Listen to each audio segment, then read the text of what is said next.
Pleasant good morning to everyone who is joining us online and, of course, to the media who have joined us in person at the opposition's weekly press briefing. Of course, a week has passed, and in that week, Carnival spirit has gripped the nation. It is now a Thursday following Ash Wednesday, and a lot has happened in the last week. Some would say every week there is almost too much for us to bear, but we are here, and members of the opposition have joined with you to speak about what is happening across this country and, of course, to bring the opposition's perspective to the national public and to stand before the media to answer any questions that may arise. Joining me today is my Diego Martin colleague, the Honourable Hans de Veens, the Member of Parliament for Diego Martin West, my colleague in the lower house as well, the Honourable Keith Scotland SC, the Member of Parliament for Port of Spain South, and one of our opening batsmen, our number 3, maybe you'd say, our top hitter in the Senate, the Honourable Faris Al-Rawi SC. And as I said, we are here to speak to the public about issues in the public domain. Let's lead off now with Hans, who will come to speak to you at the podium. Good morning, all. Good morning, parliamentary colleagues. Good morning, members of the media. Good morning to the listening and viewing audience. Thank you so much for joining us as we continue to bring forth matters of great concern to the people of Trinidad and Tobago, once again in our opposition press conferences. As we are in the holy season of Lent and the holy month of Ramadan, it's a time for reflection, as you all know. But while the government wants us to reflect in silence, we must speak on the chaos that happened during Carnival 2026. Over the past 2 weeks, I did come here and I raised many different issues, but as it is with this current administration, every single week and sometimes every single day, there are new issues that are of grave concern to the people of Trinidad and Tobago. And today is another day to highlight such. Before we go any further, I would like to say congratulations to Tennille Campbell on winning Team TTO's first gold medal in this year's Pan Am Games in the women's 40-kilometer scratch cycling event, and the men's sprint team of Zion Pulido, Kwesi Brown, and Nicholas Paul on their bronze in the Games. We congratulate every single winner in Carnival for their achievements, especially K2K Alliance, my constituents that won in the medium category. This is the first Carnival in Trinidad and Tobago ever where there's been so much skepticism in terms of the results for so many competitions, because people are skeptical of whether or not there was government interference. There are questions and people are concerned, and the government has to reassure the population of Trinidad and Tobago that there was no interference in so many of the competitions that happened. Let's start with the Marche Gras. Now, we know the Marche Gras is usually a production, high quality production, but this year it was truly a disaster, and the cream on top of that cake is the muting of Halon Francis. Let's talk about it. Was it a technical glitch or a political gag? Big Carnival Sunday, we witnessed, our state media experience, what they call technical difficulties at the exact moment the reigning Calypso monarch took to the stage to deliver his political, social commentary. Don't forget, TTT issued a statement blaming a Dante system failure. And members of the media and Trinidad and Tobago, there was something that a lot of people did not clock, and I'm going to put it on record today. If this was a Dante system failure or Dante system error, these things are on logs. Everybody knows that. You can export the log and the report of what happened during any particular time period. Why would TTT issue a statement and not include the log for transparency? Ask yourself these questions. Simple things like this is what we need to clock and understand and get explanations for. And the reality is, the owner of WAC 90.1 FM, Kenny Phillips, reported receiving endless text asking why the audio was muted. Even the YouTube feed was reportedly flagged for suspicious and harmful content. Ask yourself, Trinidad and Tobago, are we being censored? There's a book called 1984 by George Orwell. It's very, very familiar circumstances to what we are seeing in front of us. The Prime Minister says no one has to censor Calypso because Calypsonians alienate the population themselves with hateful diatribes. This is what the Prime Minister is saying about the storytellers of our nation. But it's a strange coincidence that the system failure only seemed to have a voice when the lyrics were critical of the state. When taxpayers' dollars fund the broadcast, the taxpayer deserves to hear the message, not a muted mic and not technical excuses and issues. The Prime Minister tells us, celebrate the victory. Of course we celebrate Terry Lyons. We love Terry Lyons. But accountability is not conspiracy.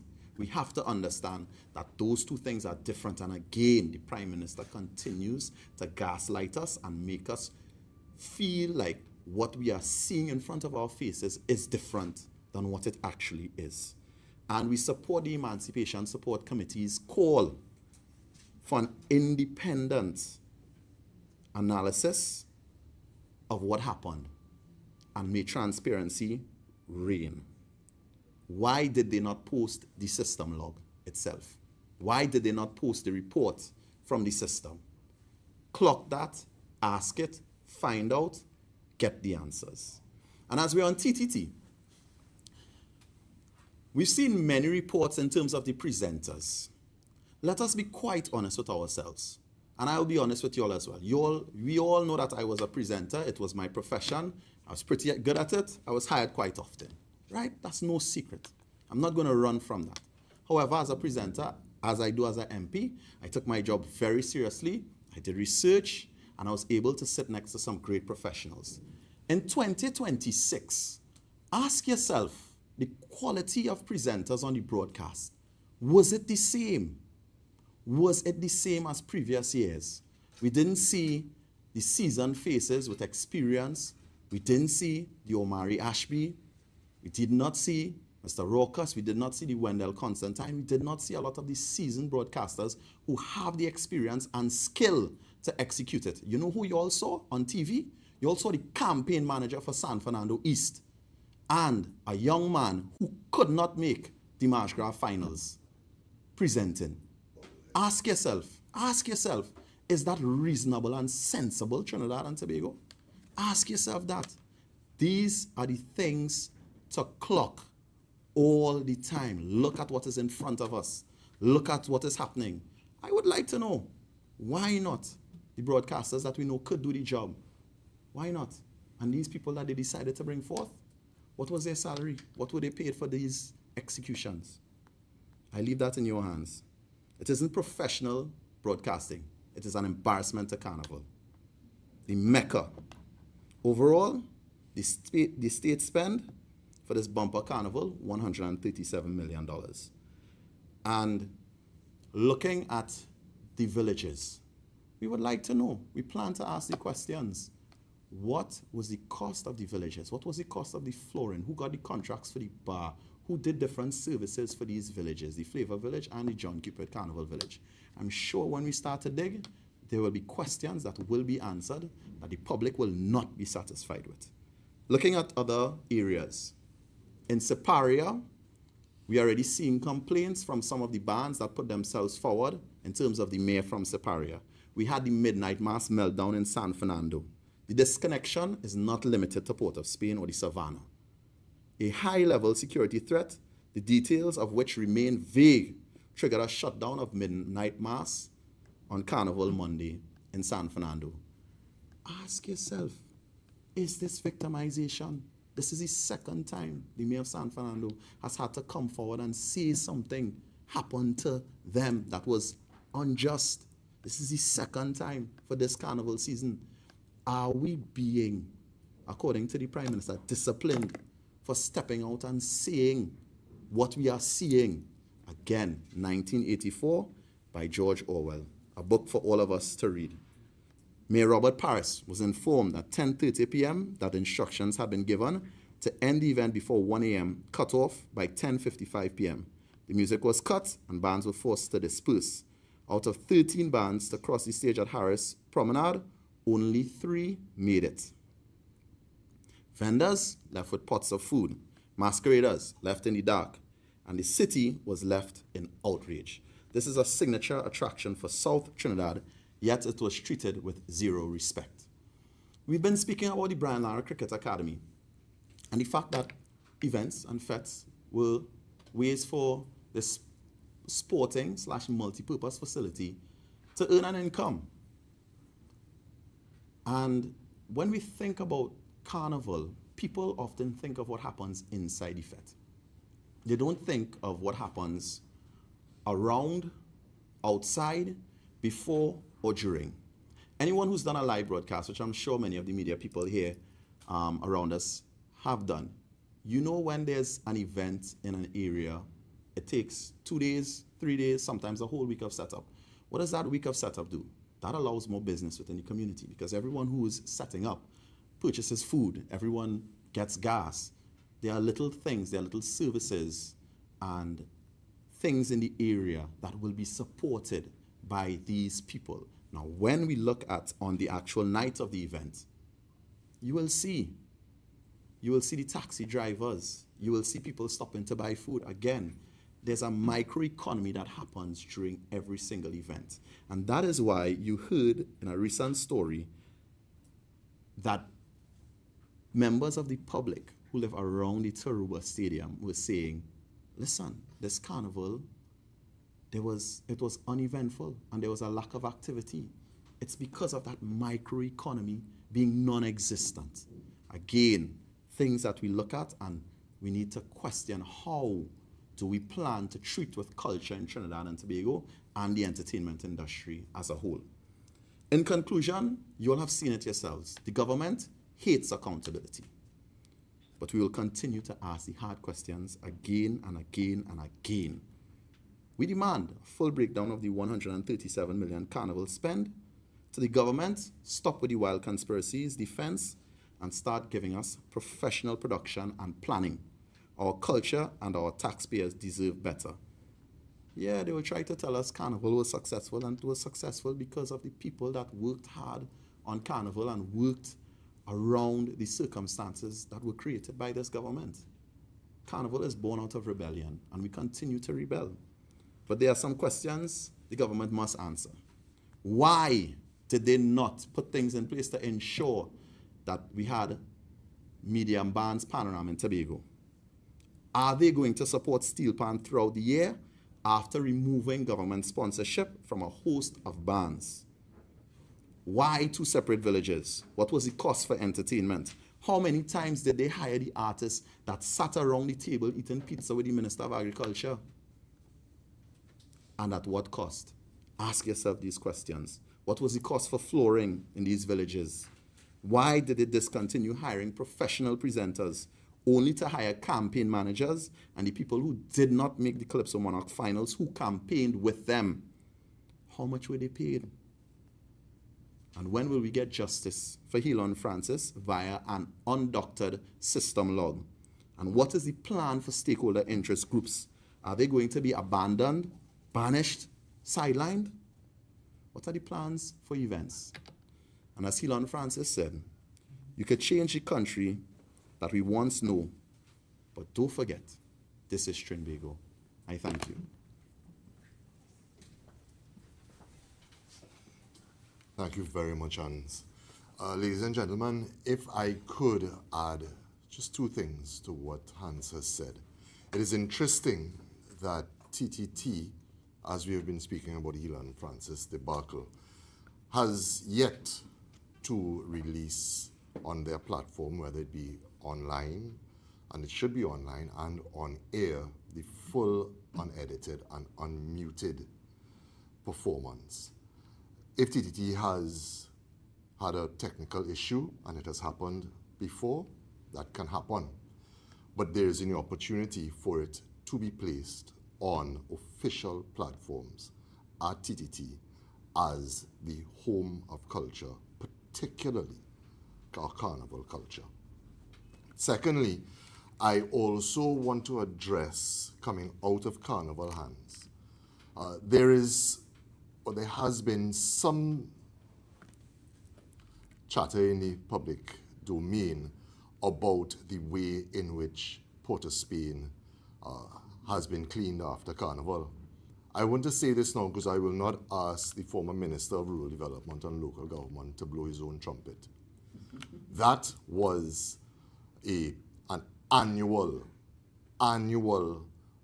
victory, particularly by the city of Port of Spain, and particularly due to the hard work, not just of the mayor and the council, not just of the minister and his technocrats at the ministry, but of our CPEP contractors and workers and our URP workers. And I will leave that there.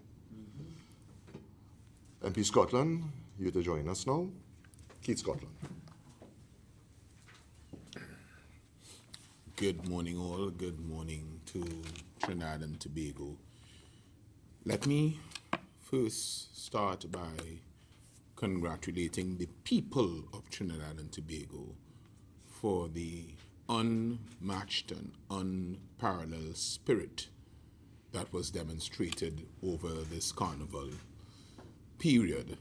And despite the best efforts of this government, Carnival for the people who participated was a success, and it meant all the people of Trinidad and Tobago came together and their spirit, ancestral and otherwise, came out, and despite the rise in the prices of alcohol, despite the censorship, despite the disquiet, people came out and participated to show that in Trinidad and Tobago, we still have a country, and the People's National Movement will still be fighting for this country throughout.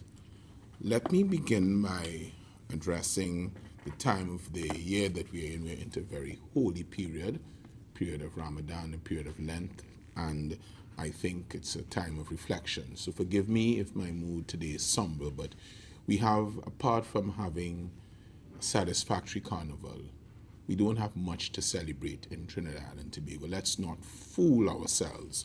Let us consider our situation as it is for what it is. And let me begin by addressing the issue of crime. The reality of crime is that over the carnival weekend alone, whilst the country celebrated its culture, families were plunged into grief. On Carnival Friday, we witnessed a brazen daylight shooting at a communal park in Couva that left a couple dead, a young man and his wife. This couple represented a family with children, and in the People's National Movement, we don't intend to sensationalize crime, but we must bring this issue to the forefront and ask, what is the government's plan? What was the response? We don't do fake candlelight vigils. We do real interventions. We have tried to reach out to the families of the young man, of the young lady. We are sure that there were children affected. There were the parents of these young people who were affected. In addition, on Carnival Monday, a 16-year-old boy in La Hoqueta was killed by a bullet that was allegedly aimed at his father, and it struck him instead. This is a 16-year-old whose life has been removed from this earth, where he himself was as innocent as can be. A future lawyer, a future doctor, a future prime minister. Now, we do not know. What we do know is that that is a life lost. The point I am trying to make is that this and these are not just statistics. These are real people in real time who have lost their lives. And what is the government's plan? The nation is asking, what is the comprehensive crime strategy? Trinidad and Tobago, I ask this question. Have you seen, have you discerned any plan by this government that you can say has been geared to dealing with crime, the only answer that this government has is to retable a bill that has previously been rejected and mishandled and abused by the government, particularly in the lower house, and I will deal with that as we go. So I want to now put down some markers. I have asked what the plan is, and all that we have heard from this government, the government source, no other than the leader of the House, that there's a plan to reintroduce the zones of special operation. That cannot be an answer, a comprehensive answer to crime. The position of the opposition is that this government has no coherent and sustainable plan. Over the past 8 months, I made it a policy when court is on vacation, every July and August, to read a work. A work of serious literature. I was pulled towards Earl Lovelace's last renditions. It's just a movie, Salt. But because of what is happening, I've been moved to read older books. And this government has brought me back to reading Niccolo Machiavelli, The Prince. And in that book, particularly, when you look particularly at chapter 18 of that book, you have to, Trinidad and Tobago, it drives you to think deep, you know. They say that nuclear, and I'm using nuclear, but hard strategies, according to the Prince, should only be used, hard and cruel strategies, should only be used once. And thereafter, governance and implementation of serious plans must kick in. In other words, you cannot govern throughout with hard strategies. We have had 2 incarnations of states of emergencies in Trinidad and Tobago. What is being proposed here is another incarnation under a different name, and it is going to be, according to what was presented in both houses, it was supposed to be embedded in our legislature in Trinidad and Tobago, so they govern by constitutional breaches. That cannot be a comprehensive plan. So what we are seeing here by this government is a reaction, not a strategy. A serious crime plan in our view, and we in the People's National Movement we have put our money where our mouth is. For the last 8 budgets, national security received either the 2nd or 3rd highest allocation in the budgetary allocations for those fiscal years. Intelligence-driven policing, that has not occurred.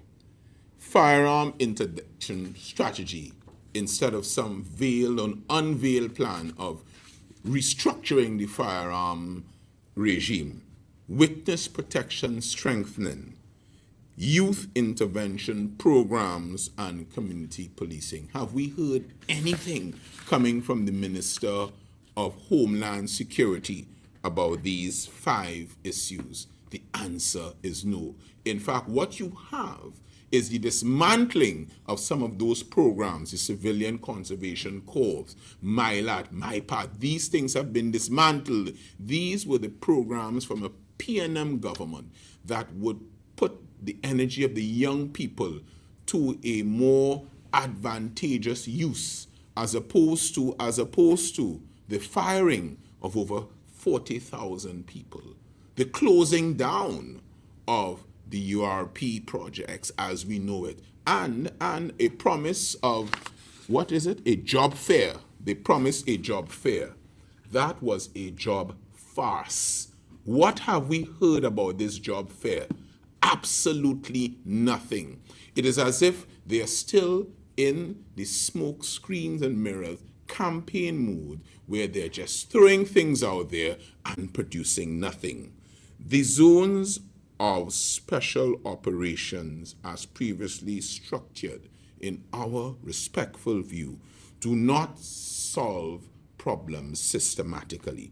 You cannot declare zones of special operations in communities without addressing the flow of illegal firearms. What is the plan from the Minister of Homeland Security relative to the flow of illegal firearms? The drug trade and the financing of gangs, the failure and the abysmal detection rates in crime. In other words, Trinidad and Tobago, crime remains an issue. The People's National Movement is not going to politicize crime because it did not happen overnight. But what we are saying is that this government's attempt to address crime by this zone of special operations is misplaced and is the only solution they seem to have relative to the reduction of crime and criminality in Trinidad and Tobago. Let me now repeat why we object and why we retain an objection to this course of action by the government. And I want to refer to my notes because I want to be very particular here. The way how this bill was initially treated in the lower house was appalling and I think was disrespectful to the people of Trinidad and Tobago. We heard of this plan to reintroduce the bill, but let me share with you, Trinidad and Tobago, how this bill was introduced in the Parliament. The bill was laid some 2.5 days before the debate began. We make no complaint, we work hard. If it's 2.5 days, we'll be prepared. On the third day, we will be prepared. But they gave us 2.5 days. Come the Friday, we were prepared. You would think that a bill that addresses constitutional issues, a bill that requires a 3/5 and 3/4 majority will be the primary bill that will be presented in the House and the first to be debated, whilst the people of Trinidad and Tobago are up and watching and engaged. Thank God that Parliament issues and they rebroadcast what goes on, because that is not what happens.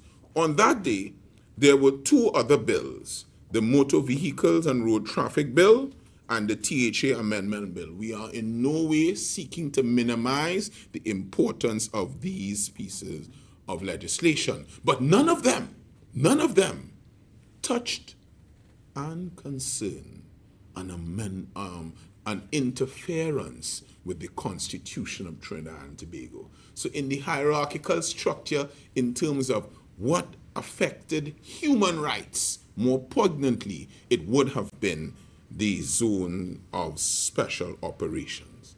What happened? Instead of being debated first, this bill was debated last. I don't know if the strategy was to wear out the opposition, but we will not get weary. Not when it comes to representing the people of Trinidad and Tobago and the interests of the people of Trinidad and Tobago. So, at around 10:45 p.m., after the debate in 2 other bills, this bill was introduced.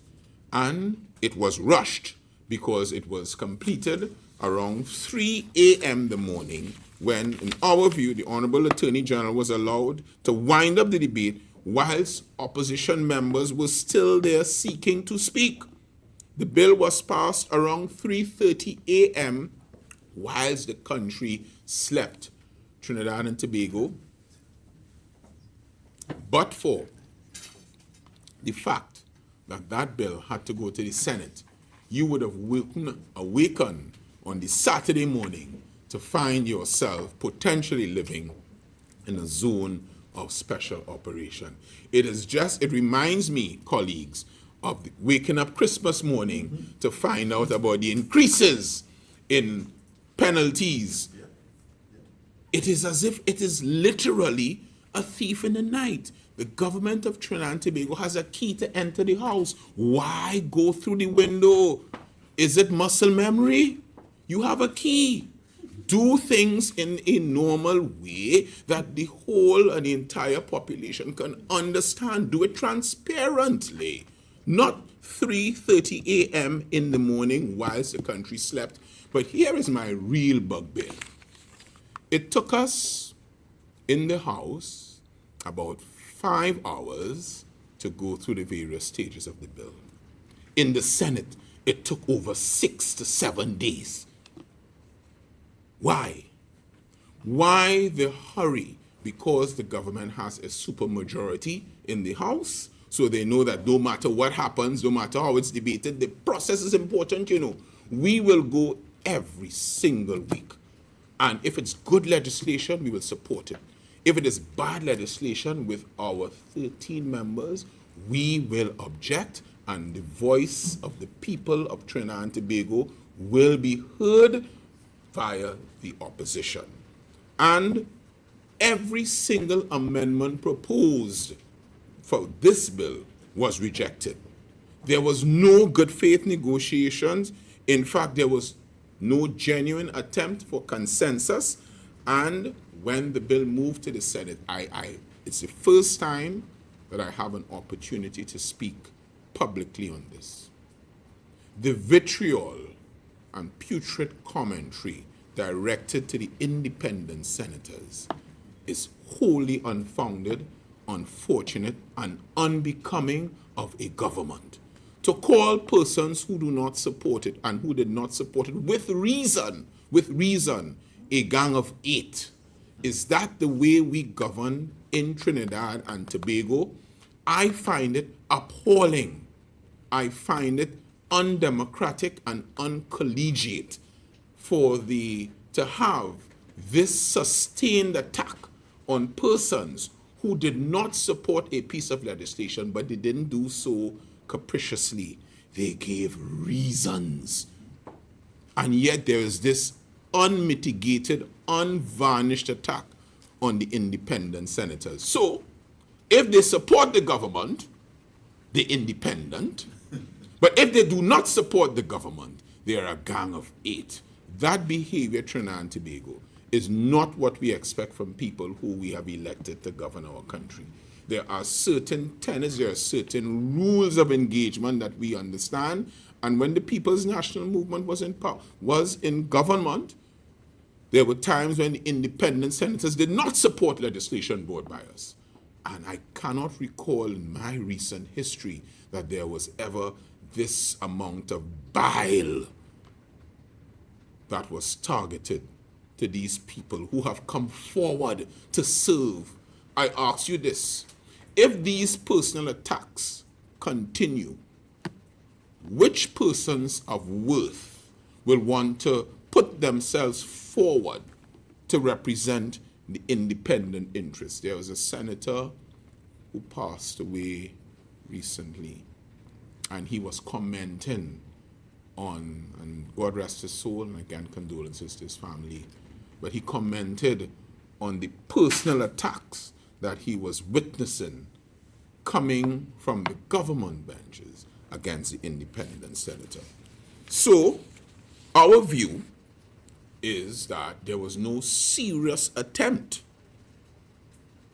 to engage in such a critical piece of legislation, which will change and would have changed the way we operate in Trinidad and Tobago. It is as if it was a dictatorship that was run away, as Secretariat did in the Belmont Stakes.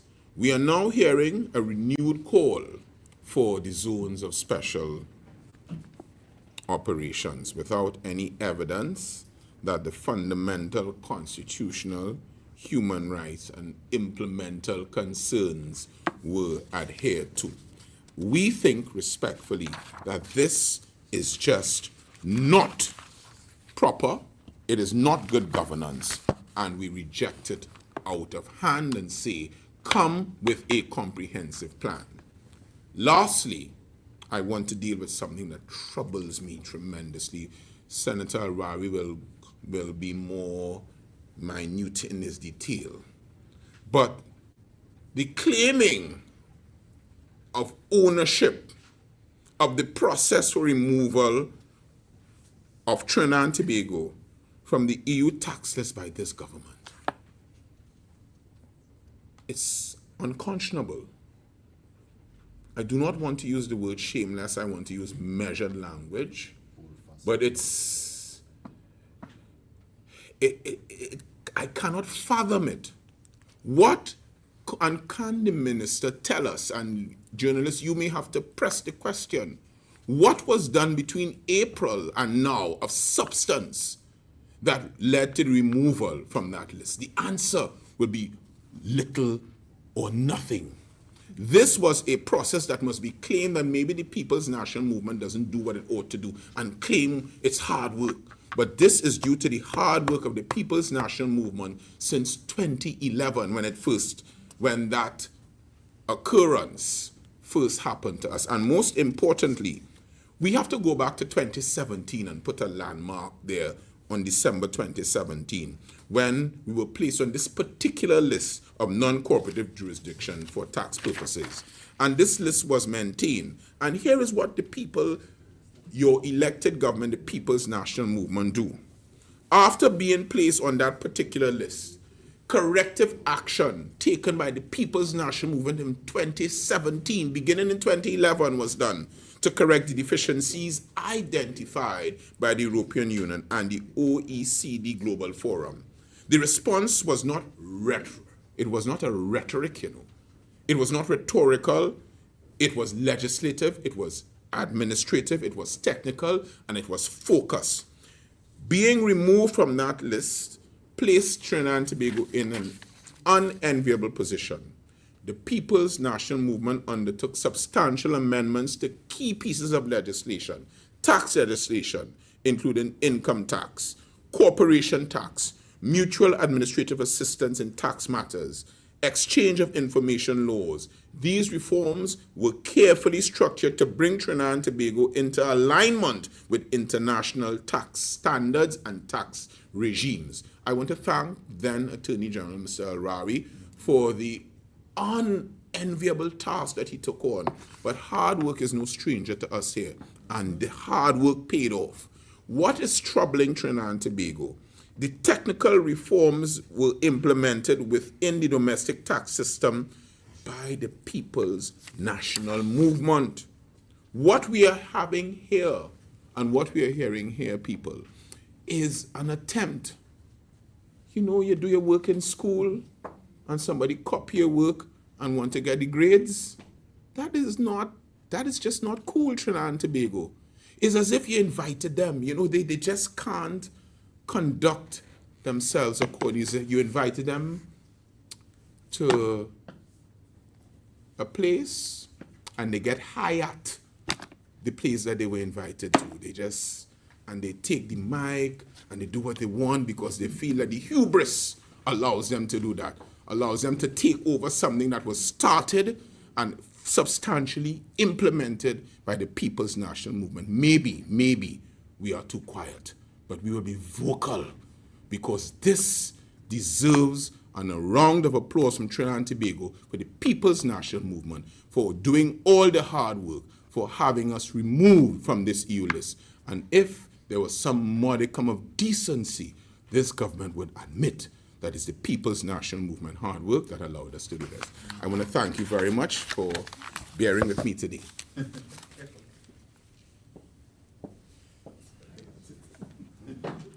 Thank you very much, Keith.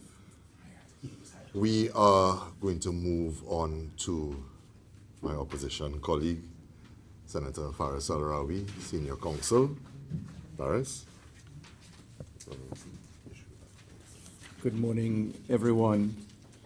Ladies and gentlemen, we're in a sober, reflective zone. It's Ramadan, so Ramadan Kareem to our Islamic community. It's Lent, it's a time of fasting and reflection.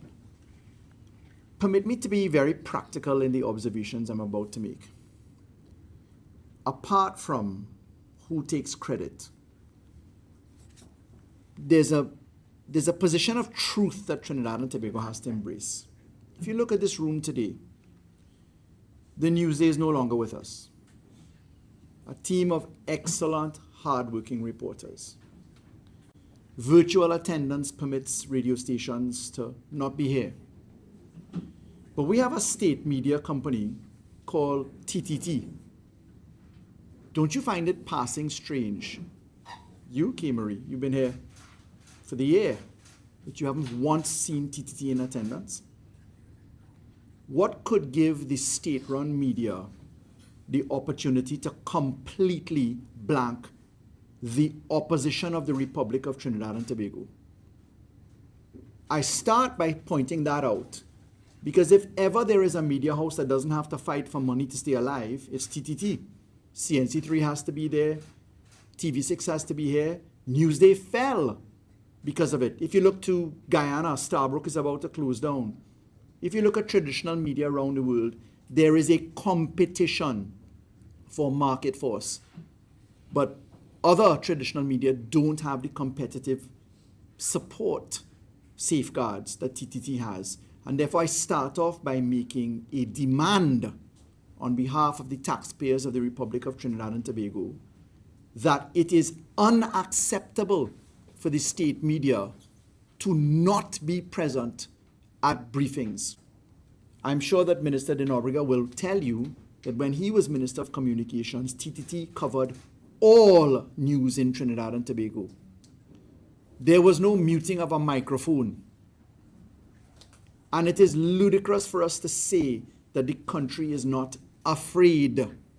And therefore, that's why I'm telling you I want to be very practical today. I'm starting off by who is reporting this news. Because in the Give Them Performance tweet by the Prime Minister, Trinidad and Tobago is no longer blacklisted.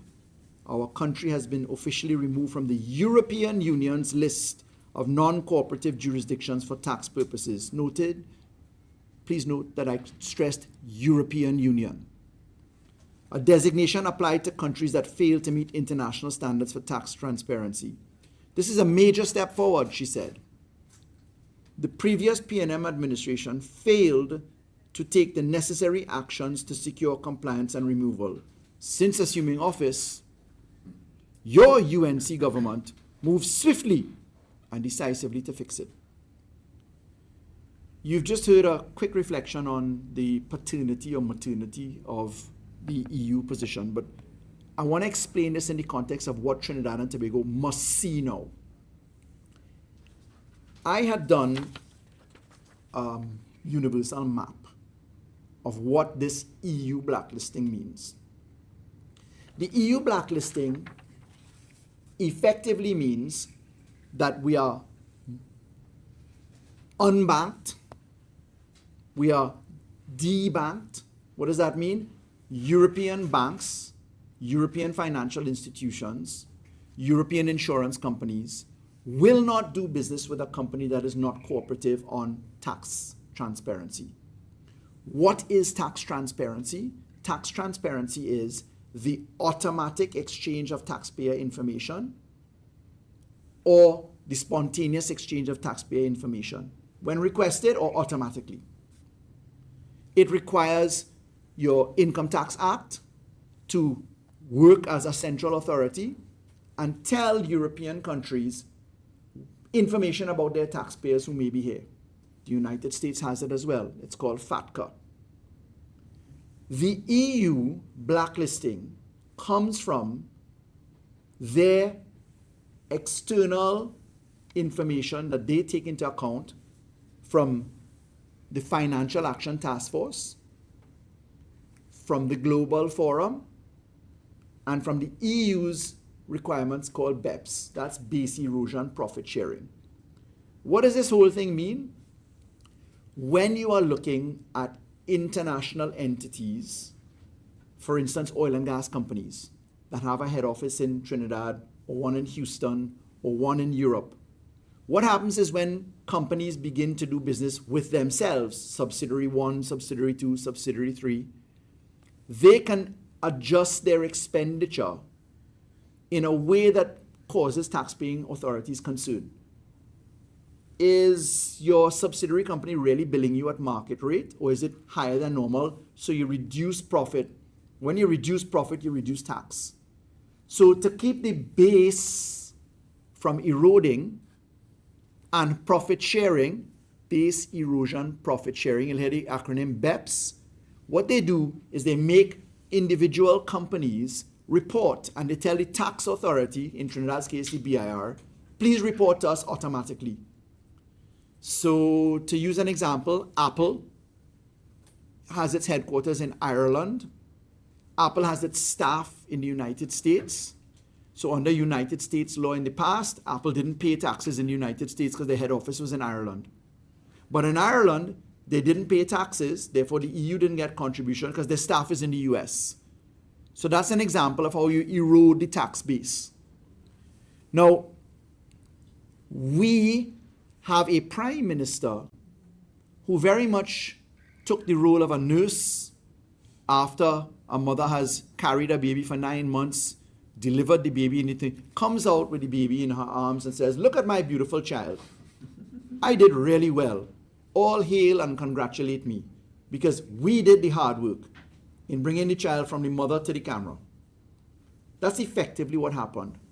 But what does the EU removal mean? Well, the EU took the information coming from FATF, Financial Action Task Force, took the information from BEPS, the Base Erosion Profit Sharing, and took the information from Global Forum. It amalgamated those three things, and the European Union in its council meets in periods, and they decide if you're going to be listed or not listed against certain criteria. And there were 5 criteria that they looked at. Now, what took us so long? Why are we saying that we should be acknowledged as having done the hard work? Because there's a consequence for the hard work, and it's not just the accolade. The fact is that we joined the Global Forum and the Financial Action Task Force in 2015 under Kamla Persad-Bissessar. January 2015, we failed the Financial Action Task Force third round. Failed it. When we failed it, we were put onto FATF's grey list, called a blacklist.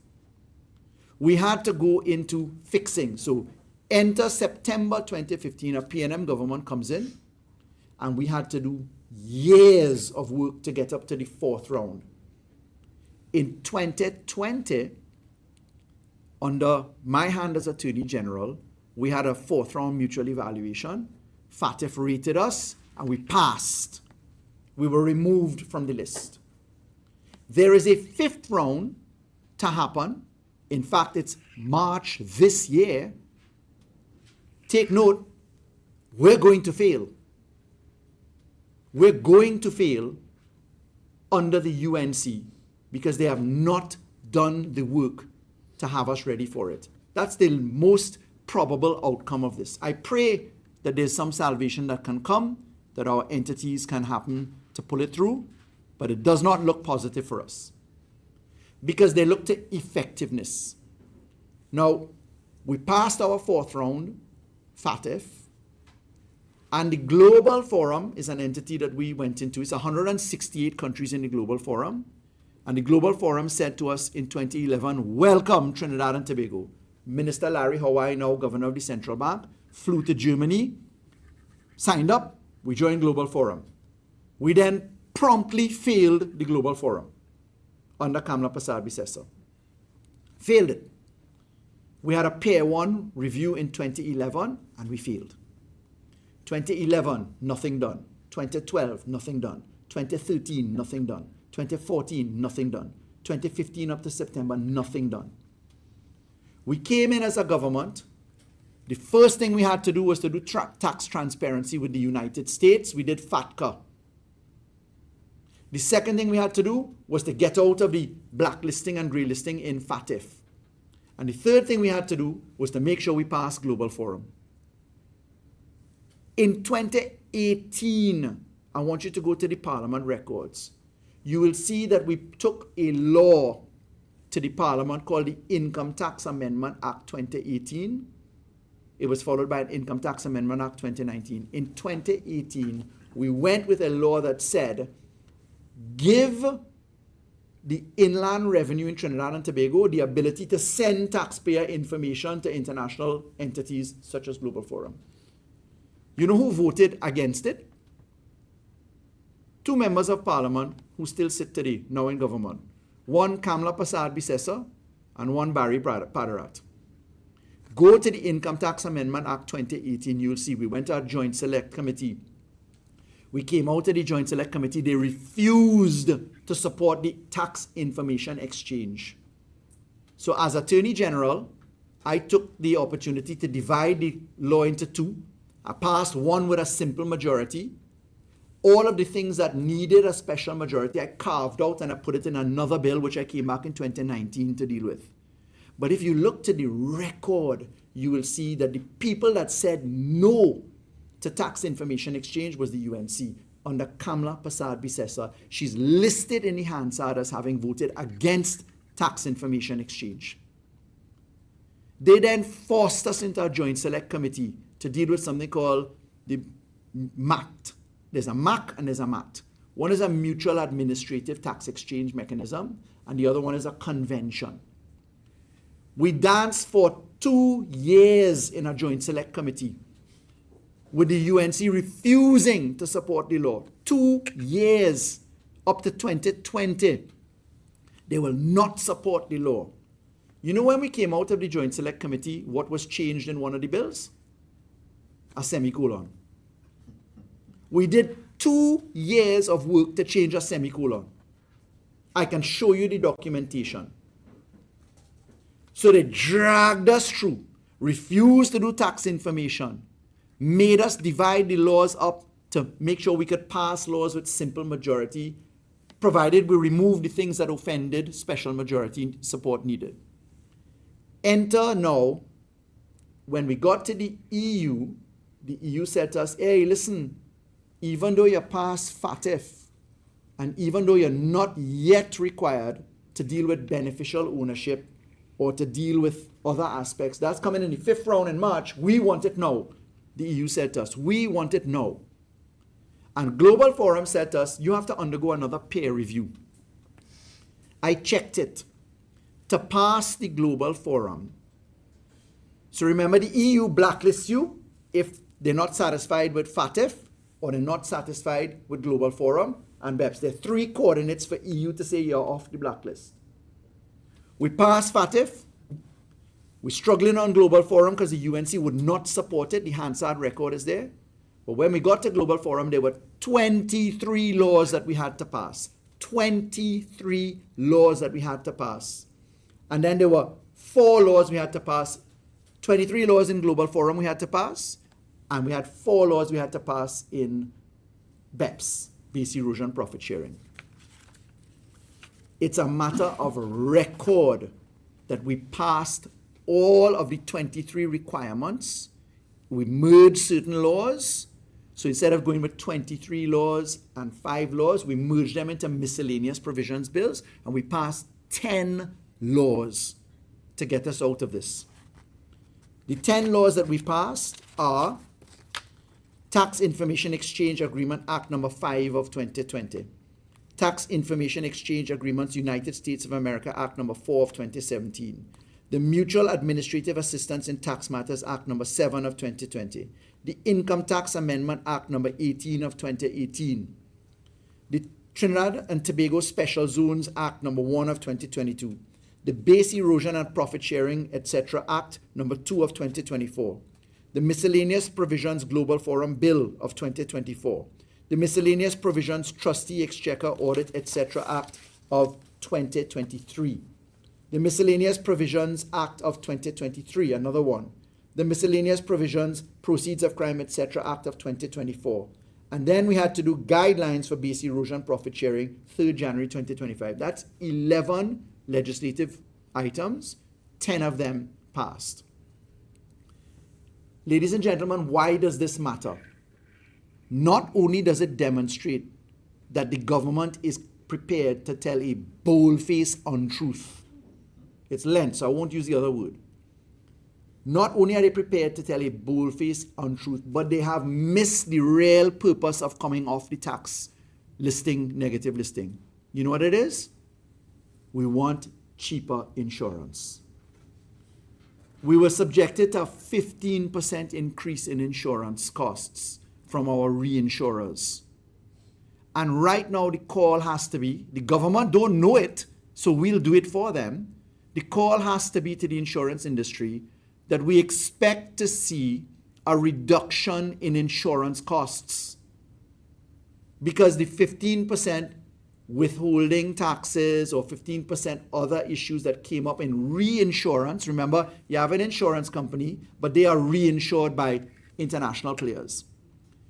Where the reinsurance, if it's Swiss Re, if it's other forms of reinsurance companies based in Germany, for instance, there was an increase in our costs and premiums, and therefore we need to see that our government is demanding a reduction in insurance costs and other positions. Why?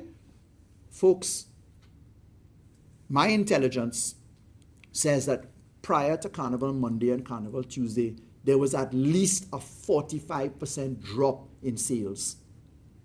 A 45% drop in sales. You saw alcohol, exchequer, and other taxes go up. You've seen gaming taxes go up. 150 bar owners are under pressure. 150. The local economic activity that happens in places like bars and communities, etc., are all gone. But in the manufacturing sector, you have to look at reduction of costs. Why? Because this government saw it fit to take hundreds of % increase in our gas cost, our manufacturing sector. But what's the simple mathematics? If you take the total amount of natural gas that is used on the local market as a percentage, it's 1.97%. Let me repeat that. 1.97%. So you've raised it by 400%. The user is only 1.97%. And what happens there? There's going to be competition from Guyana to have our manufacturing sector move there. It's a Caribbean economy. We welcome that. It's going to be interesting to see what the CARICOM meeting is going to produce. We support CARICOM integration. We're very significant on that. But when your manufacturing sector is under pressure, this is why the Global Forum lie, the EU untruth told by the government is important, because the real argument here is that you need to see a reduction in costs, the input costs. And I'm saying it in the context that there is a heavy pressure on our manufacturing and non-oil sector. And where does that take us to? You heard former Minister of Finance, Colum Imbud, speak about the IMF report, the Article 4 consultation. The Article 4 consultation was very soft. It's another untruth told by Mrs. Prasad Bisesa. Because the IMF, when they come to assess you, they are looking to your historical record.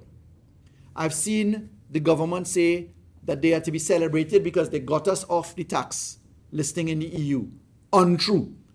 All of the work was done before April 2025. They said that they got us an OFAC license.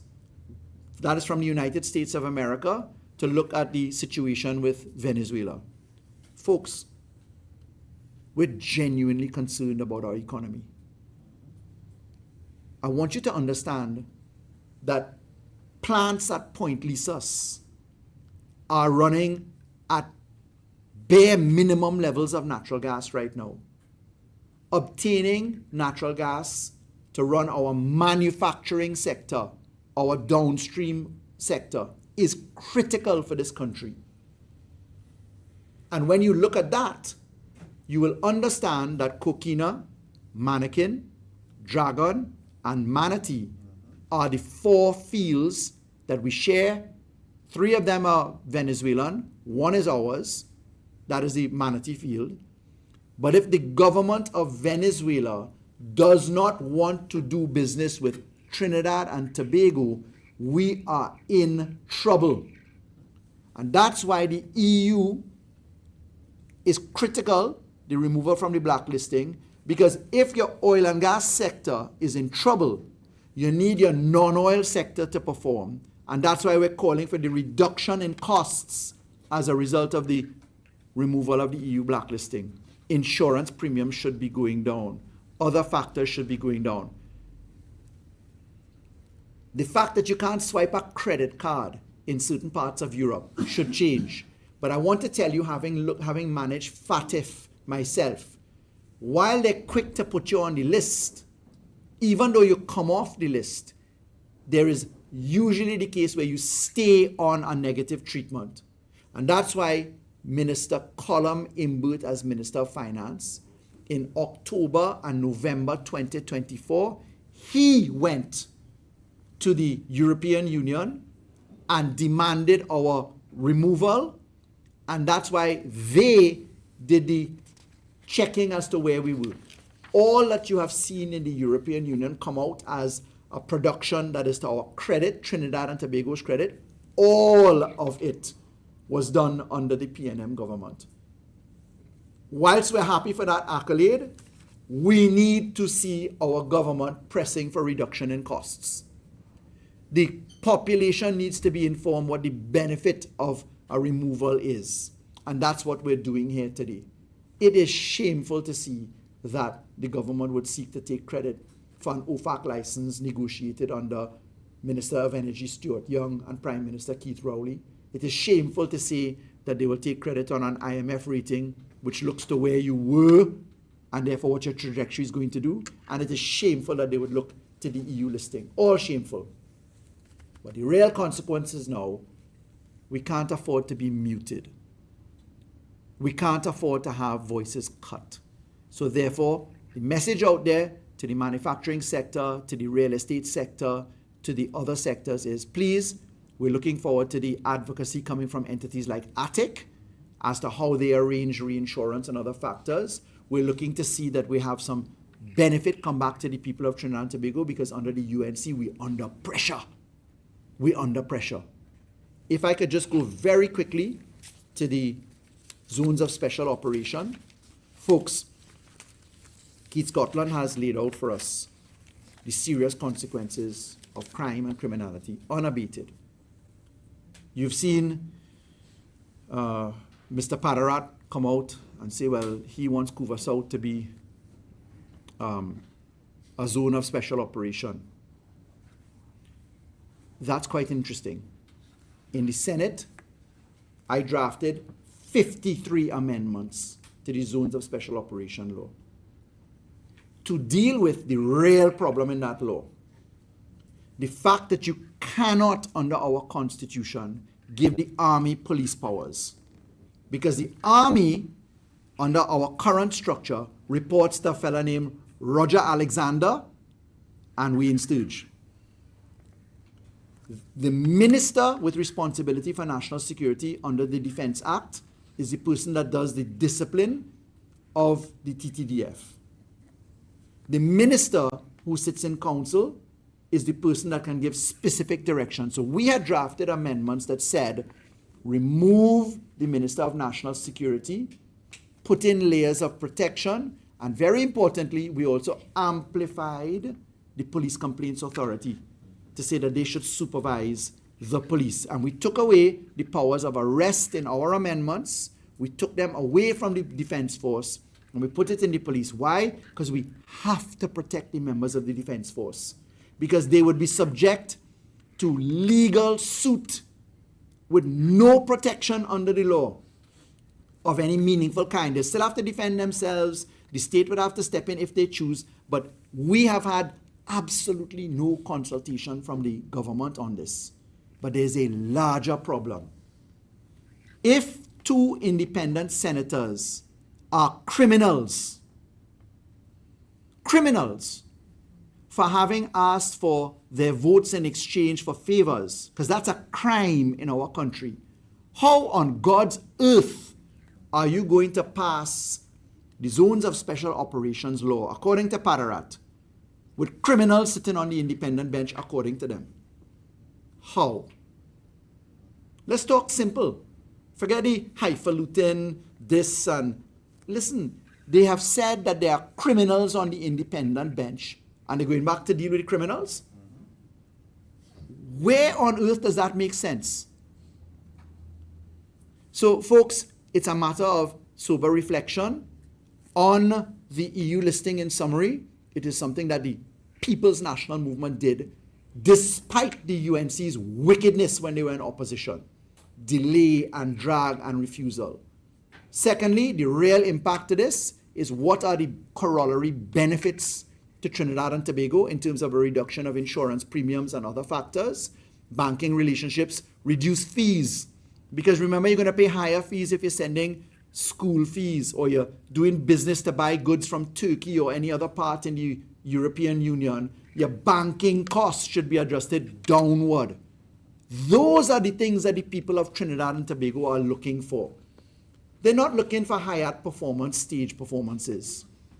Get them performance and who is supposedly the mother of our festival when people bawling and crying. No, that's not what we're looking for. We want to see the tangible benefits. And if the government is lost in its own purpose, we will stand up and point out the factors that the business community, the consumers of Trinidad and Tobago, the manufacturing sector, the insurance sector, we will point that out. The advocacy has to come. We call upon the Minister of Finance to be in concert with the European Union to see that we get the benefit of the PNM's hard work, which is that costs have to go down in certain areas. Identify the corresponding banks in Europe that had increased costs. Make sure that Brussels agrees that they will insist that there is a reversal of costs and charges going forward, meaning that they'll remove the tariff or the penalties for non-cooperation, and let's get the actual benefit of this law in place. We will pass you back over to our coordinator so that we can entertain your questions. Hopefully somebody will ask a question for TTT and relay it back to them.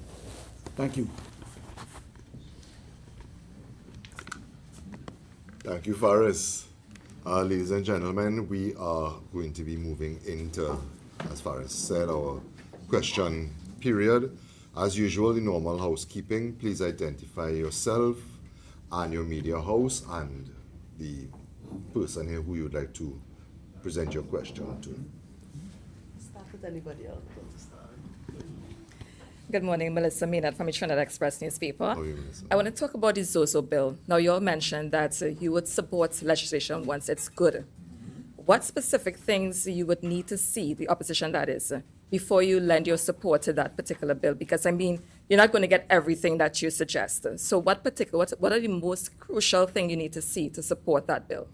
Well, Miss, I'll tell you, we are lucky today that we have the person who led off the opposition's response in the lower house, as well as the person who led off the opposition's response in the upper house. And I think if either one of you gentlemen would like to come to speak on that, you'd be very welcome.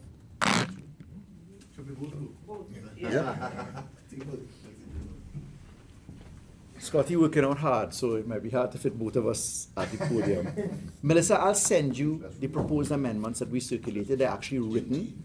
There are 53 of them. The opposition wasn't the only entity to submit amendments. The independents did as well. There were about 105 amendments put together. For me, the critical point is that it must survive wickedness. What is wickedness? What's the real mischief inside of it?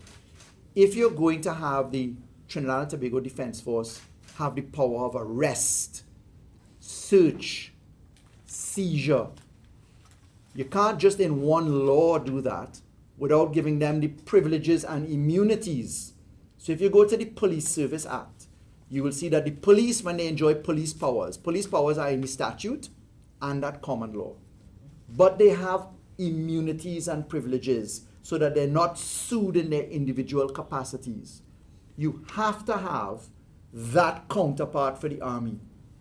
The second thing that you have to have is that you have to make sure the person who could sue you if you're doing the wrong bit, or the person who could take action against you if you're doing wrong, is independent. So who does the supervision of the police in our law? The Commissioner of Police for everybody who's in the 2nd Division. But the Commissioner of Police is supervised by the Police Service Commission and the deputy. and they therefore indirectly control his supervision over the lower ranks. The Police Service Commission under our Constitution is an independent entity, and no politician has the power to discipline members of the Trinidad and Tobago Police Service. None. The Army is totally different. The Army answers to the Chief of Defense Staff. The Chief of Defense Staff answers to the Minister of National Security and the Defense Council. Look to Section 5 of the Defense Act. So you cannot have a politician engaging in that. Thirdly, there is no way that you could have state of emergency powers being orchestrated by a politician who is the Prime Minister. That cannot happen if you don't have privileges and immunities, and if you don't have independent liability supervision like a Police Service Commission. Remember, the police have the Police Complaints Authority and also the Police Service Commission and the courts of Trinidad and Tobago. In Jamaica, where this law originated, they are supervised by INDECOM. That's the Independent Commission of Parliament in Jamaica. INDECOM is completely independent, and they supervise the army in Jamaica. And INDECOM has the power to go and preserve a crime scene. If there's a police shooting, they say, freeze. Everybody has to freeze on the spot, and they enter the arena, take evidence, and do positions. There's none of that in this law. So to answer your question, from my part, I'll send you the amendments that we circulated, and you'll see it in black and white detail, and you'll understand why. And then you will also see what they have not done. This is, you see, there's a necessary urgency in wanting to feel safe. There's a necessary urgency in wanting to reclaim your space. I love Carnival. Why? Because it's the time of year when Trinidad and Tobago, with our guests, occupies and enjoys our entire country without fear. You go anywhere, you're at nighttime, you go for food, you're on the avenue, you're on the street, you're downtown San Fernando, you're on Carib Street, you're on Cipero Street, wherever it might be. It is an enjoyable time. We want that. But you cannot be in a position where you are having a politician control it. States of emergency are meant for emergencies. To give the Prime Minister, a politician, that power is not acceptable in our view without safeguards, and the safeguards are not there. Scotty? Thank you, Faris. I want to go to nuts and bolts of the clauses that causes serious disquiet from my point of view, and I want to alert Trinidad and Tobago to the practical aspects why we take such objections to this bill. Clauses 6, 7, 9, and 12 gives, in our view, excessive executive powers to the Prime Minister in Council. And here is what these clauses allow the Prime Minister in Council to do. Declare a zone, extend its duration and geographical limits, suspend operations, change the joint command in these zones, and revoke it. Whilst this requires an affirmative resolution of Parliament, it only kicks in after that is done. What does that mean? It means then that there is not parliamentary supremacy or oversight, but it's really a situation of executive dominance out of those clauses. Then there are the issues of curfews, cordons, and collective punishment. Clauses 14 and 15 allow for cordons and curfews backed by criminal penalties of up to $50,000 and imprisonment. What happens then is that once an area is curfewed and cordoned off, it affects not only the criminals, but entire communities with parents, children, workers, small business owners who have committed no offenses but happen to live in areas that have been declared by the Executive Council to be zones. This is a collective restriction which is not proportionate. In fact, we say it is highly disproportionate. And the last one is, and if you recall, this law will be in effect, so it'll be rolling over. So although it's limited for 48 hours, you can reinstate it. So it could go on ad infinitum and ad nauseum. And thirdly, the warrantless search and arrest, clauses 16 and 18. It empowers members of the joint force, which includes the defense force, who are not trained in that area of policing, to search without warrant and arrest on a phrase called reasonable suspicion. I want to alert Trinidad and Tobago because history has a way of repeating itself. So let me alert you to the areas when in 2011 there were states of emergencies and certain areas were declared zones. Yes, they were declared areas. And here's the areas. The city of Port of Spain, the city of San Fernando, the borough of Arima, the borough of Chaguanas, the Diego Martin Regional Corporation, San Juan Lavantel Regional Corporation. That sounds familiar to anybody. Could you connect the dots for yourselves? These are the specific areas that were targeted. Arima, Aruca, Carenage, Beetham, Diego Martin, Canupia, Gasparillo, Grand Couver, Icacus, Lavantil, Maloney, Trin City, Movan, Sealots, Pigeon Point, Crown Point. These areas cause serious concerns for us to be targeted via executive powers. And we would like to have a serious engagement before any reintroduction of this bill. And we have a jurisprudential objection to this bill as it stands now, as it was presented then, and we have not had any incarnation. I don't know if maybe they have communicated with Senator Arari, but certainly not me, to see what would be or what will the new incarnation be. And there are objections that I want to alert Trinidad and Tobago that this is not governance. This is indolence. So that is my answer to you. And I have delineated the specific clauses in the bill that causes disquiet. Well, based on Yes. yeah, I can say. Based on the list that you had, so from my understanding, the opposition's view was that the list of areas considered hotspots were PNM-led areas. I just spoke and I did not hear myself say that. And I will not say that. What I will say is this. I have outlined what the areas are.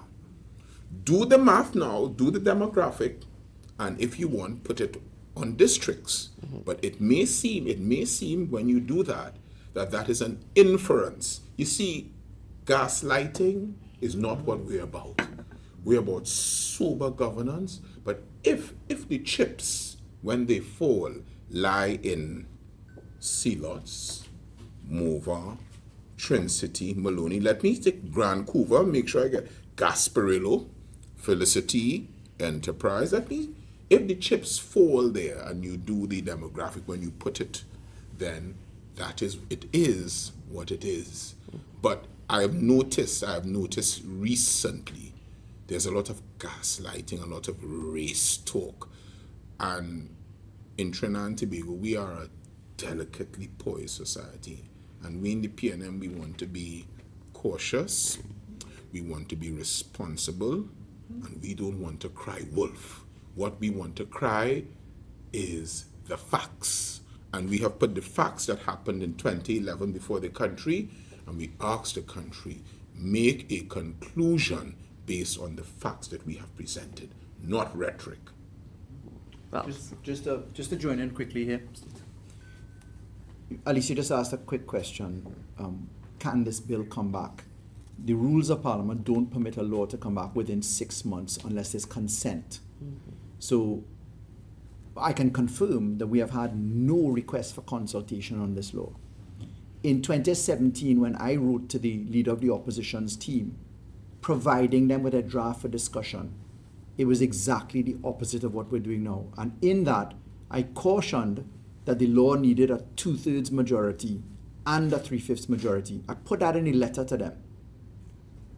I said why it is. I've just sent you a note on the law that I've also prepared of concerns so that you have the amendments and the note. Let me make this clear.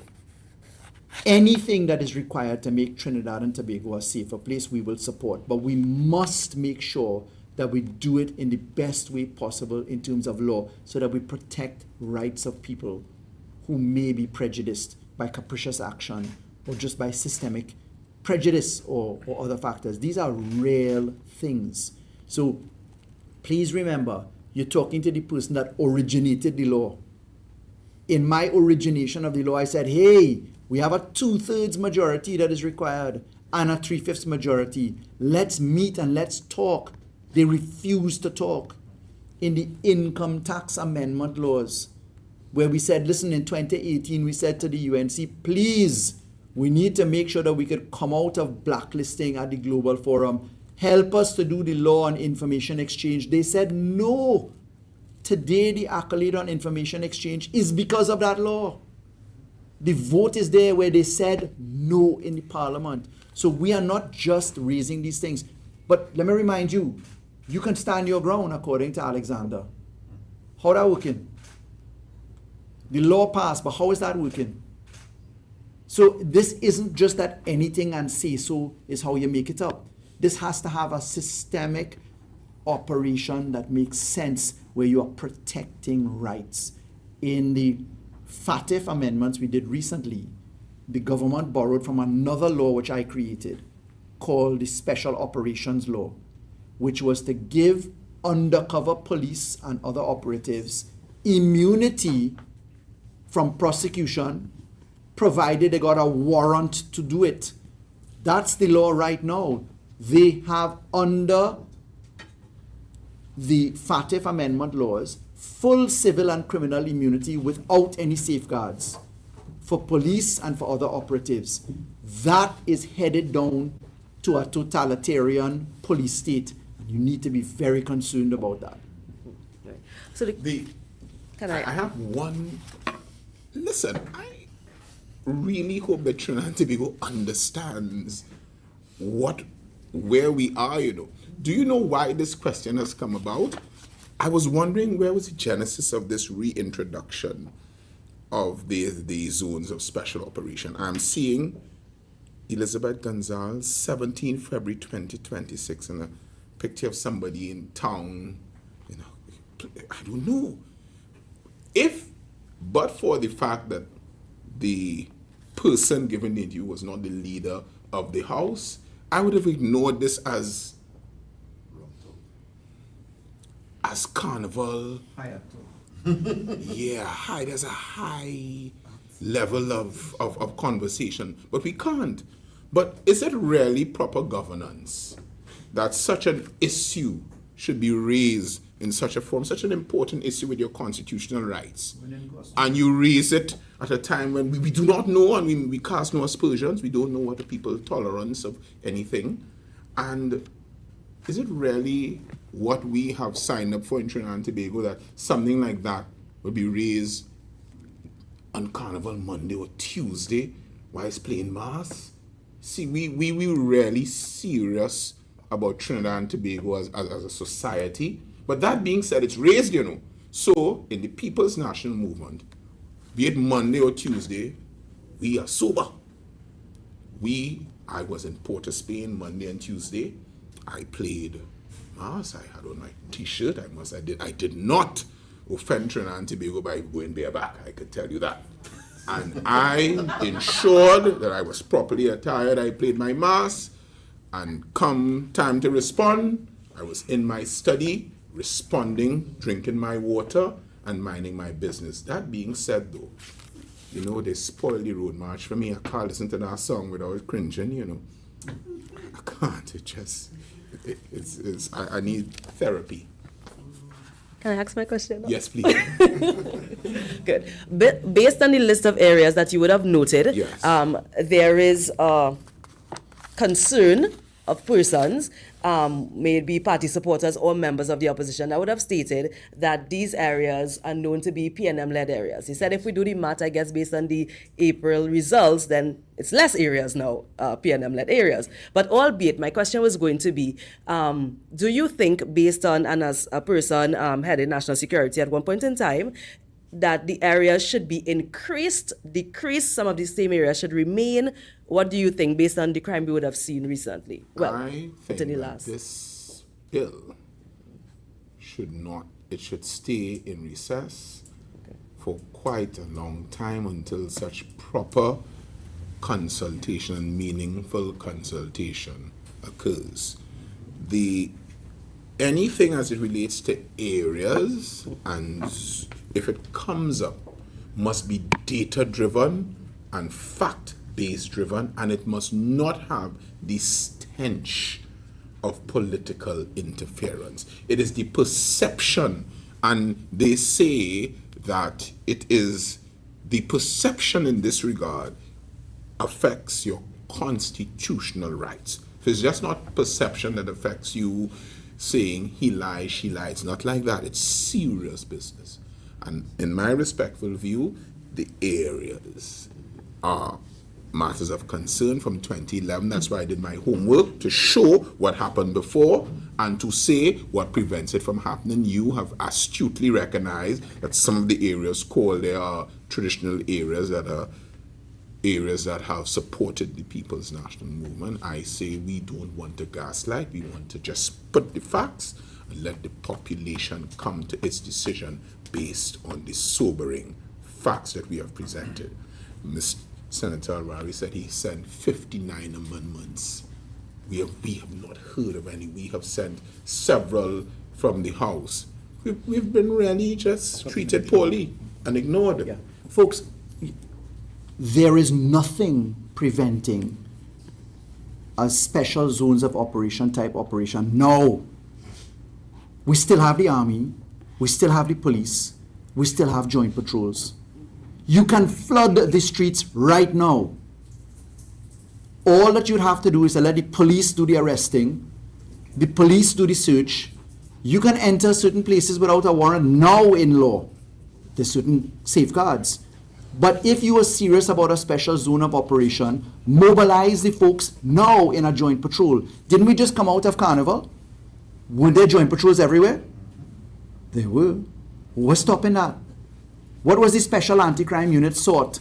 It was the police with army as aid to enforcement, where the police did the arresting. You can occupy anywhere right now if you wanted to, lawfully in Trinidad and Tobago. You don't need a zone of special operation unless you want a curfew. That's the real difference here. Or unless you want to give the army the power to arrest. But you have enough policemen to be supported by army if you wanted to in the normal course of the law. So if you're serious about a special zone of operation, do it now. You can do it now. You could call it a gold commander, a red commander, a flying commander, whatever you want to call it. The police can go out and do their job now with the aid and support of the army in carefully constructed ways. Please don't be fooled that this is what you need. This is not necessarily the only way to achieve the effect of a zone of special operation. You can pay close attention to that. Okay? I just have two questions, right? In terms of the EU blacklist conversation, right? Is there anything, or what was done by the present government to ensure that it was removed? Because I know the last time the former finance minister was here, he would have mentioned that a host of things would have done under him, under the PNM government, except for the fact for some minor administrative concerns or issues. So is it that to drive it through the finale, is it that the government would have done something specifically to get about in this, and that's probably what they're taking the credit? I looked at that. What they did, you know, you go KFC, you buy the food, you pay for it from your money you earn, you get a box of chicken, somebody fry it, it's all prepared. So they hold in a box of chicken right now and fries, and they're eating it. And they say, boy, we make all our food, you know. We grow the potatoes, we cut them up, We fed the chickens, we slaughtered, we cooked them for you, and it's all our work. What they did is that they turned up to sign treaties at the end only because we qualified to sign them. You had to do the qualification. So it's like Atto Boldon running in a race back in the day, run the whole leg, and Pattara reach on the podium to put the medal on. That's effectively what has happened. So they turned up only after we had qualified to sign the mutual, the MAC, the multilateral convention that we do. It's only after we signed that convention in October 2024, and after Minister Imbert went in November 2024, it's only then that the OECD allowed us to sign the Multilateral Convention on Mutual Administrative Assistance. And that is the key that unlocked everything. So that's when you deposit the other aspects. But to do the country-by-country reporting, we had to do the law, we had to do the structures, to do the BEPS, to do the special economic zones, we had to do all of it first. So Atto Boldon ran the race, and Pattara collect the medal.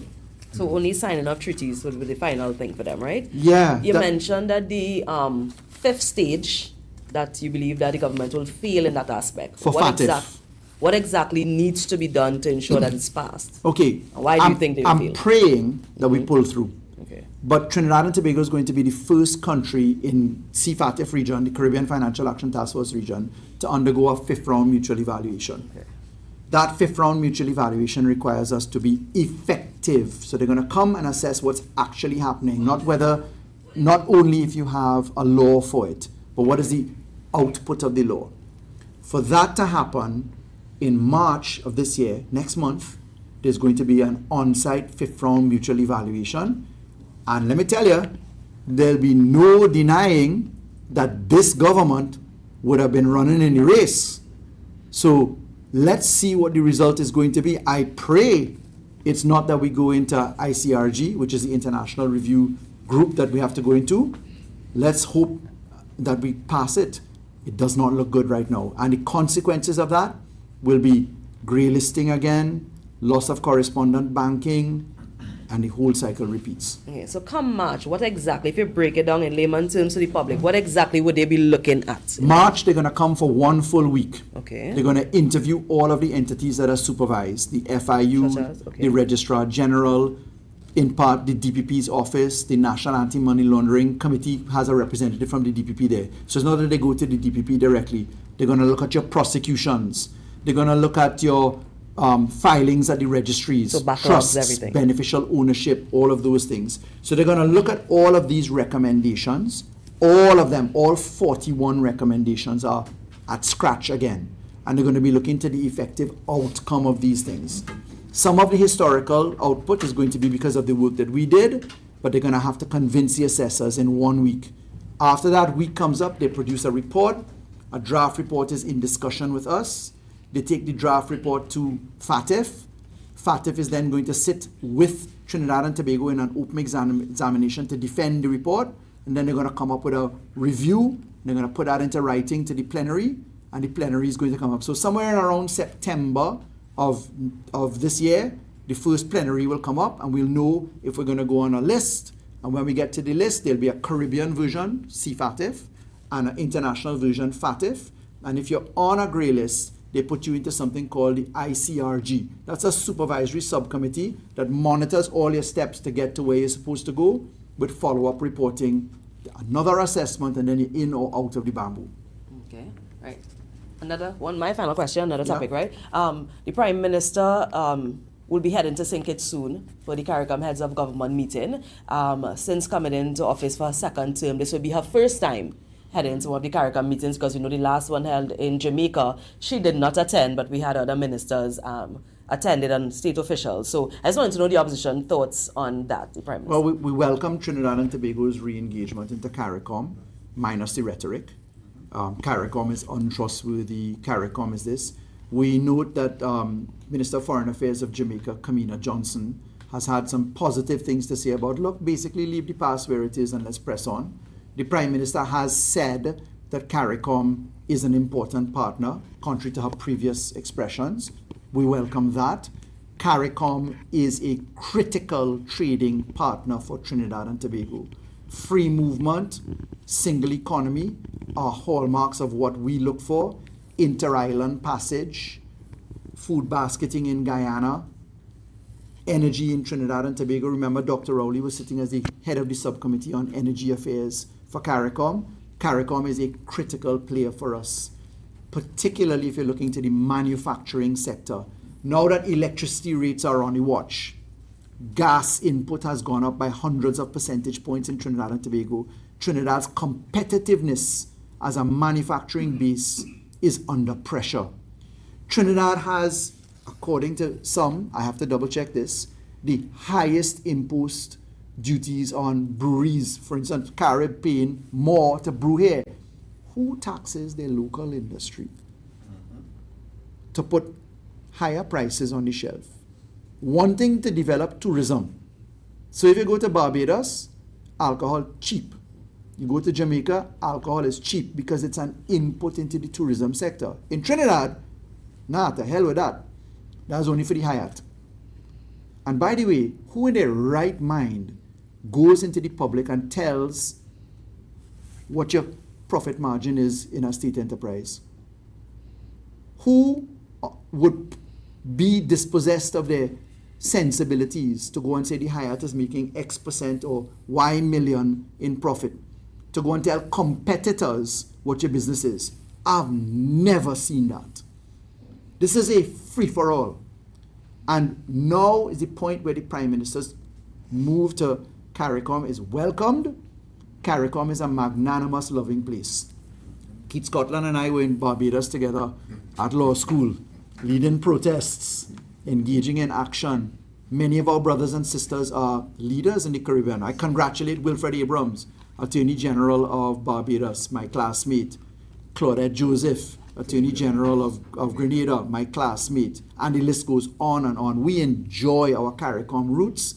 We welcome Trinidad's participation in that. There's suspicions that Marco Rubio may be attending the meeting, may or may not be an encouragement for the Prime Minister to attend, or a reason, one of the reasons. I couldn't speak for Mrs. Prasad-Bicester. The United States is one of our closest partners. We cherish our relationship with them.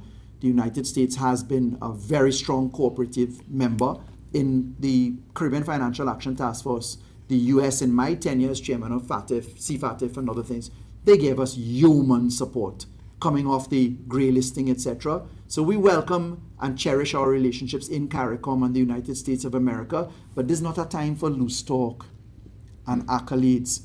My point on the EU listing is, hey, I want cheaper insurance. I want cheaper correspondent banking. I don't want GIDEM performance, microphone performances at Hyatt. I don't want that. I have no objection to that. Look, Carnival is a time for Did people you attend the Hyatt Line? I did not attend the Hyatt Line, but I had a real good time over Carnival. And there's nothing wrong with people being themselves. People in government are human beings. They have lives. Let's avoid those positions. Who had a good time, who didn't. All jest aside. But when we're talking about the sobriety now of where we're going, let's focus on cheaper insurance. Let's focus on cheaper correspondent banking. Let's, if we're going to look at special zones, put your joint patrol out now. Deal with your education and positioning now. You will have the opposition support for anything that makes sense. Thank you. Thank you, ladies and gentlemen, for joining us online. Thank you, as always, to the media who have joined us today and posed questions to us. And as always, the opposition will be back soon to speak to you about what is happening in the public domain. Thank you very much.